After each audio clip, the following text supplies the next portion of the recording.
মোহাম্মদ শ্রী নৌসাদ সিদ্দিকী। ধন্যবাদ speaker sir. আপনার মাধ্যমে উল্লেখ পর্বে রাজ্যের দুর্যোগ ব্যবস্থাপনা ও বেসামরিক প্রতিরক্ষা দপ্তরের মন্ত্রী মহাশয়ের কাছে আবেদন করছি।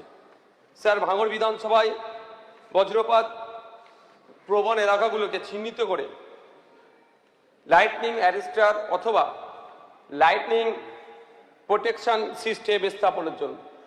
স্যার, ভাঙড় বিধানসভায় 70% মানুষ কৃষিকাজের সাথে যুক্ত। তথ্য দেখা যাচ্ছে স্যার, যেই বজ্রপাতের কারণে প্রতি বছর প্রচুর মানুষ মারা যাচ্ছে।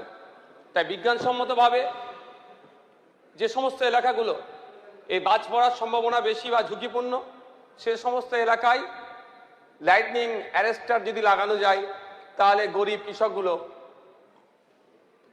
প্রাণে বাঁচবে এবং ক্ষতিগ্রস্তের হাত থেকে তারাও বাঁচবে।